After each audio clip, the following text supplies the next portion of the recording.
नमस्ते। आप सभी का स्वागत है वेदामृत द्वारा चलाए जा रहे इस net JRF yoga crash course में। एग्जाम की तिथि नजदीक आ गई है।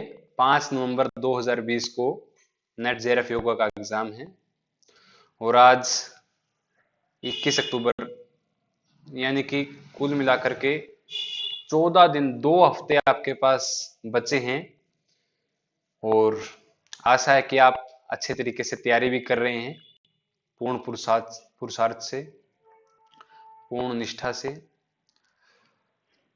वेदामृता द्वारा चलाए जा रहे इस नेट जेआरएफ कोर्स में हम उपनिषदों का अध्ययन कर चुके हैं। फाउंडेशन ऑफ योगा, योग का उद्भव, हठ योग, पातंजल योग सूत्र, इन सभी का हम अध्ययन कर चुके हैं और आज हम अध्ययन कर रहे हैं षट रस का। आहार एवं पोषण में मुख्य जो टॉपिक आता है वो षट रस का आता है। हालांकि षट रस में से ही 3 या 4 क्वेश्चन हर बार आते हैं। एग्जाम में तो बहुत महत्वपूर्ण हो जाता है कि 6 से 8 नंबर हमारे कंफर्म हो रहे हैं षट रस के माध्यम से। ये एक नंबर, 2 नंबर ही जेआरएफ तक पहुंचाते हैं। तो आइए बिना विलंब की हम शुरू करते हैं षट रस के बारे में। तो आहार का जो मुख्य आधार है वो हमारा षट रस है। 6 रसों के माध्यम से ही हम आहार के गुण, धर्म, वीर्य आदि का पता लगा सकते हैं और अलग अलग जो हमें टेस्ट आते हैं वो कुल मिलाकर के 6 ही टेस्ट होते हैं। हम सोचते हैं अलग अलग तरह का खाना है, लेकिन उसके अंदर जो मुख्य रस होते हैं वो 6 होते हैं। हालांकि जो रस, जो वर्ड है, हालांकि रस तन्मात्रा है जल की, लेकिन रस की उत्पत्ति कब होती है? जब पंच महाभूतों का मिलन होता है, तब वह रस बनता है। तो महाभूत कौन कौन से जिनके माध्यम से रस की उत्पत्ति हो रही है? तो सबसे पहले तो हम पढ़ते हैं कि 6 प्रकार के रस कौन कौन से हैं। मधुर रस, अम्ल, लवण, कटु, तिक्त और कसाई। ये 6 प्रकार के रस होते हैं जिन्हें षट रस की संज्ञा दी जाती है। तो हम बात करते हैं सबसे पहले मधुर रस की। तो मधुर जो रस है वो आपका पृथ्वी और जल, इन 2 महाभूतों से मिलकर के बनता है। अम्ल की बात करें तो अम्ल पृथ्वी और अग्नि से मिलकर के बनता है। जल और लवण रस जल और अग्नि से। कटु रस वायु और अग्नि। तिक्त रस वायु और आकाश से। कसाई रस पृथ्वी और वायु से। ऊपर के जो 3 रस हैं यह कफ को बढ़ाने वाले होते हैं मुख्यतः। नीचे वाले 3 वात को बढ़ाने वाले होते हैं, अर्थात कफ को नष्ट करने वाले। यह तो मुख्य है ही। अब पित्त की बात करें तो अम्ल रस, लवण रस यह पित्त को बढ़ाते हैं, कटु भी पित्त को बढ़ाता है, लेकिन तिक्त और कसाई यहां पर पित्त भी खत्म हो जाता है। तो आइए हम अध्ययन करते हैं मधुर रस के बारे में। तो मधुर रस क्या है, इसके क्या बेनिफिट होते हैं? मधुर रस आप जान सकते हैं कि जिस रस को खाने से आपको संतुष्टि मिले, खुशी मिले, मुंह में चिपचिपापन सा मतलब चिकनाई सी महसूस हो, और जो रस साथ में आपको पोषण प्रदान करता है, कफ को बढ़ाता है, आयुर्वेद में उसे मीठा या मधुर रस कहा जाता है। अब मधुर रस जो है यह आपके शरीर में जितनी भी धातुएं हैं, शुक्र से लेकर के आपकी रस, रक्त, मांस, मेद, मज्जा, अस्थि, शुक्र आदि सप्त धातुओं को पुष्ट करने वाला जो रस है वो एकमात्र मधुर रस है। यह आपको बलवान भी बनाता है, आपकी आयु को बढ़ाता है, साथ में इसके सेवन से जो त्वचा पर आपके निखार आ जाता है,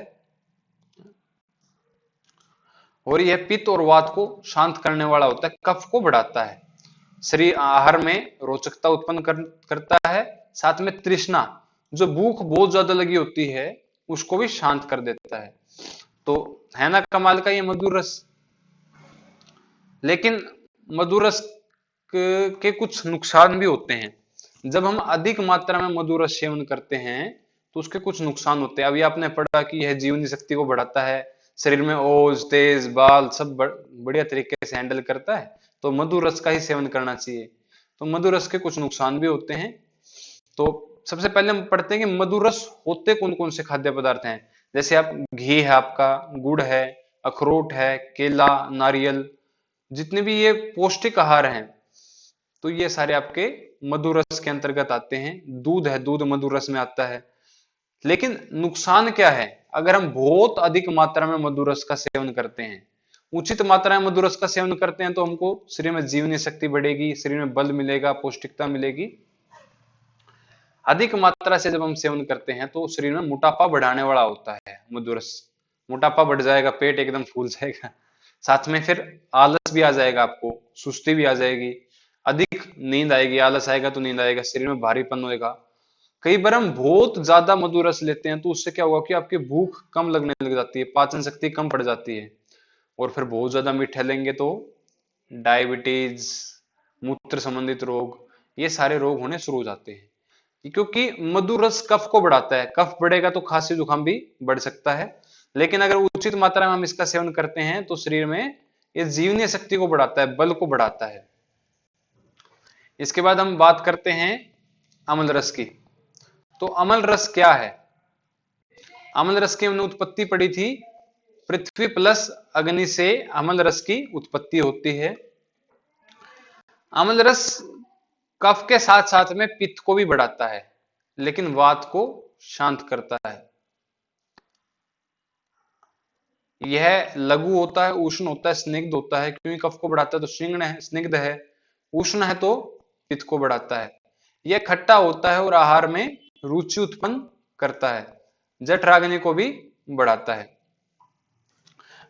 जठराग्नि को बढ़ाता है, भूख को बढ़ाता है, मतलब छूने में ये ठंडा होता है, और इसके सेवन से शरीर में ताकत भी बढ़ती है। हाँ, एक खास बात, अम्ल रस के सेवन से मस्तिष्क अधिक सक्रिय हो जाता है। यह जो हमारी ज्ञानेंद्रिय है उनको सशक्त बनाता है, शरीर को ऊर्जा भी प्रदान करता है, क्योंकि इसमें कफ भी है और पित्त भी है। अम्ल रस कौन कौन से होते हैं? आंवला है आपका, इमली है, नींबू है, अनार है, लस्सी है, दही है, आम है, ये सारे आपके अम्ल रस कहलाते हैं। अब अम्ल रस भी अधिक मात्रा में सेवन कर लिया तो वो भी नुकसान करेगा। ज्यादा सेवन करेंगे तो प्यास ज्यादा लगेगी, दांत खट्टे हो जाएंगे, कफ पिघलने लग जाएगा, मांसपेशियां कमजोर हो जाती हैं अगर बहुत ज्यादा हम खट्टा लेते हैं। एक बहुत बड़ा नुकसान जो अम्ल रस से रहता है, वो शरीर में खुजली, त्वचा के रोग, क्योंकि खट्टा हम ज्यादा खाने लग जाते हैं तो खुजली, त्वचा के रोग आदि होने शुरू हो जाते हैं। लेकिन इसमें एक अपवाद भी है। मैंने कहा कि आंवला जो है वो अम्ल रस के अंतर्गत आता है। आंवला खट्टे रस में आता है, लेकिन आंवला नुकसान नहीं करता। आंवला कभी भी एलर्जी को, शरीर में सूखापन को नहीं बढ़ाता। कुछ एक रस इसमें भी ऐसे होते हैं जो अम्ल रस के अंतर्गत आते हैं, लेकिन अम्ल रस के नुकसान में भागीदारी नहीं होती उनकी। इसके बाद हम बात करते हैं लवण रस की। तो लवण रस के गुण धर्म क्या है? लवण रस की जो उत्पत्ति हमने पढ़ी थी, जल और अग्नि से लवण रस की उत्पत्ति होती है। जहां जल भी है, अग्नि भी है, तो यह जो जल और अग्नि है, इससे लवण रस की उत्पत्ति होती है। यह भी कफ और पित्त को बढ़ाने वाला होता है। जो लवण रस है आपका, कफ और पित्त को बढ़ाएगा, वात को शांत करेगा, जठराग्नि को प्रदीपित करेगा, आहार को पचाने में सहायक होता है। लवण रस का हम देखें तो मुख्यतः यह शरीर में जो जकड़न है, जो जमी हुई चर्बी है, उसको भी दूर करने में सहायक होता है। ना तो ये ज्यादा चिकना होता है, ना ज्यादा गर्म होता है, ना ज्यादा भारी होता है। मतलब लवण रस एक ऐसा रस है जो जितने भी अन्य रस हैं, चाहे आपका मधुर है, अम्ल है, कटु है, तिक्त है, कसाय है, इन सब के प्रभाव को कम करने में जो एकमात्र रस आता है वो आपका लवण रस आता है। अब लवण रस में, लवण तो आपको पता ही है, सेंधा नमक, काला नमक, आयोडीन नमक आदि, ये सारे लवण ही होते हैं। लेकिन अत्यधिक मात्रा में अगर हम लवण लेते हैं तो वो भी बहुत नुकसान करता है। वो भी प्यास बढ़ाएगा, बार बार आपको शरीर में गर्मी लगने लग जाएगी, जलन होने लग जाएगी, आपको तेजाब वगैरह बनने लग जाएगा, सूजन वगैरह, त्वचा के रोग हो जाएंगे, एलर्जी वगैरह हो जाएगा। और मुख्यतः यह पौरुषत्व में कमी अर्थात नपुंसकता को बढ़ाने वाला होता है लवण रस। अगर अत्यधिक मात्रा में सेवन किया जाए। इससे बल और ओज का नाश भी होता है। तो लवण रस को भी उचित मात्रा में सेवन करना ही लाभदायक होता है। इसके बाद हम बात करते हैं कटु रस की। तो कटु रस में वायु और अग्नि दोनों मिलकर के कटु रस का निर्माण करते हैं। वायु और अग्नि से कटु रस का निर्माण होता है। तो कटु रस के क्या क्या गुण धर्म है, लाभ है? यह मुख का शोधन करने वाला होता है, अग्नि को प्रज्वलित करता है, साथ में नासिका से कफ और आंखों से जल का स्त्रावन करता है। मतलब आपके नाक में से और आंखों में से जल निकलने लग जाएगा। इसका जो मुख्य काम वो शुद्धि करने का है, भूख बढ़ाता है, पाचन शक्ति भी बढ़ती है कफ से, उससे कटु रस से। इसके साथ में कटु रस होते कौन कौन से हैं, सबसे पहले तो हम उसको पढ़ेंगे। जैसे हींग होती है, हींग है, सूंठी है। जैसे हम सब्जी के अंदर हींग डालते हैं, सूंठी डालते हैं, क्योंकि कटु रस का जो अर्थ है वो कड़वा नहीं होता है। कई सारे ऐसे जगह मैंने देखा, वहां पर कटु रस कड़वा समझ लेते हैं। कटु रस कड़वा नहीं होता, कटु रस चरपरा होता है। और इसमें कटु रस जैसे आप कह सकते हैं कि भोजन में हम हींग डालते हैं, अदरक डालते हैं, पिपली, पंचकुला आदि, ये सारे जो वात का अनुलोमन करते हैं वो सारे कटु रस होते हैं। कटु रस फायदेमंद भी बहुत होता है। जिसको मोटापा ज्यादा है या फिर शीत पित्त की दिक्कत है, आंतें सही तरीके से काम नहीं कर रही, कब्ज आदि रोग रहते हैं, हाथों में स्थिरता आ गई है, उसमें बहुत बढ़िया काम करता है। और पेट के कीड़े हैं उसमें भी कटु रस बहुत बढ़िया काम करता है। लेकिन कुछ नुकसान भी हैं। अगर बहुत ज्यादा सेवन करेंगे तो थकावट आ जाएगी, कमजोरी आ जाएगी, शरीर में बल में कमी आ जाएगी, और शरीर में जलन का भी काम बढ़ा देता है कटु रस। खास बात क्या है कि कटु रस कफ को शांत करता है, कफ को शांत करने वाला है कटु रस, लेकिन वात और पित्त को बढ़ाने वाला होता है। भोजन में स्वाद उत्पन्न करता है। इसके बाद बात हम करते हैं तिक्त रस की। तिक्त जो है वो हमारा वायु प्लस आकाश, इन दो महाभूतों से मिलकर के तिक्त रस बनता है। और तिक्त रस के गुण धर्म हम जानते हैं। यह विष के प्रभाव और पेट के कीड़ों को दूर करता है, रक्त का शोधन करता है। तो रक्त के शोधन की बात आई तो तिक्त नीम की बात आती है, क्योंकि कड़वा जो होता है हमारा नीम होता है, नीम हमेशा कड़वी होती है, और कई जगह मीठी नीम भी लगती है, वो अलग अपवाद है। तो तिक्त रस है हमारा, यह अन्य जो भोजन है, अन्य भोजन पदार्थ उनको स्वादिष्ट और रुचिकर बनाता है। हालांकि आप सीधा तिक्त रस सेवन करेंगे तो वह इतना स्वादिष्ट नहीं होता है, लेकिन अन्य भोज्य पदार्थों के साथ मिलता है जब, तो अन्य भोजन पदार्थों को स्वादिष्ट बना देता है यह तिक्त रस। जितने भी शरीर के अंदर विष हैं, पेट के कीड़े हो गए, विष हो गया, खुजली होगी, आपको त्वचा के रोग हैं, मोटापा का या शुगर का रोग जो है, उसके अंदर तिक्त रस बहुत ही लाभकारी रहता है, क्योंकि ये वात का अनुलोमन कर देते हैं, वात की जो गति है वो नीचे की ओर ले जाते हैं। इसके साथ साथ तिक्त रस के नुकसान भी बहुत सारे हैं। तिक्त रस अगर अधिक मात्रा में सेवन किया जाए तो आंखों की रोशनी कम कर देता है, साथ में शरीर में कमजोरी, दुर्बलता, थकावट, चक्कर आदि वातज रोग ज्यादा कर देता है। मतलब तिक्त क्या होता है कि आपके वायु को बढ़ाने वाला होता है। अब वायु बहुत ज्यादा बढ़ जाती है अगर हम तिक्त रस का बहुत ज्यादा सेवन करेंगे। अब तिक्त रस कौन कौन से होते हैं?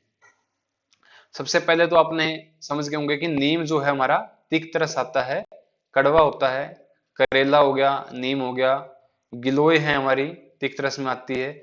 लेकिन जो गिलोय है वो हानि नहीं पहुंचाती, तिक्त रस होने पर भी अधिक मात्रा में सेवन किया जाए तो भी हानि नहीं पहुंचाती गिलोय। इसके बाद हम बात करते हैं अंतिम रस, कसाई रस की। कसाई रस की जो उत्पत्ति हुई है वो पृथ्वी प्लस वायु पंच महाभूत से मिलकर के हुई है। तो जो कसाई रस है वो कसैला कह सकते हैं हम, जोड़ने वाला होता है। ये हमारी हड्डियों को मजबूत करता है कसाई रस।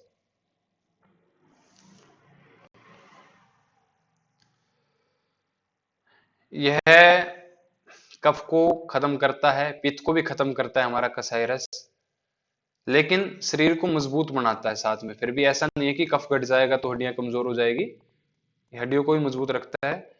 कसाई रस में आप कह सकते हैं हरड़ है हमारी, बहेड़ा है, कदम्ब है, ये सारे कसाई रस आते हैं। कसेले जो होते हैं, इस तरह आप गुल्लर कह सकते हैं, ककड़ी भी है, वो भी कसाई में आती है। इसके लाभ क्या है? लाभ हमने पढ़ लिए कि त्वचा को स्वच्छ बनाने के लिए कसाई रस बहुत लाभकारी रहता है। अगर अत्यधिक मात्रा में कसाई रस का सेवन किया जाए तो शरीर का रंग काला पड़ जाता है, मुंह सूख जाता है, पेट फूलने लग जाता है, बोलने में रुकावट आने लग जाती है।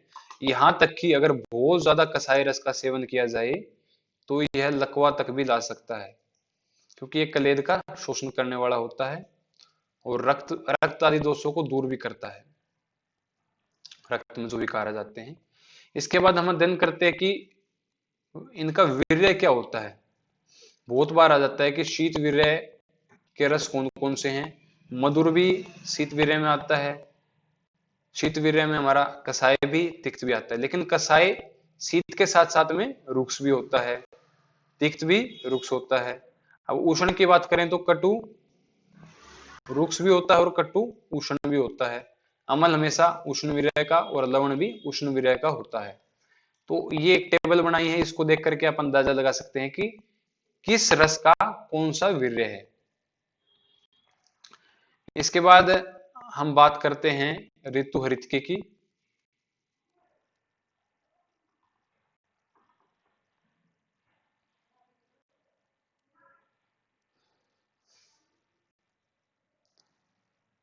क्योंकि 6 ऋतुओं पर भी बहुत बार क्वेश्चन आ जाते हैं कि कौन सी ऋतु में किस चीज का सेवन करना चाहिए, नहीं करना चाहिए।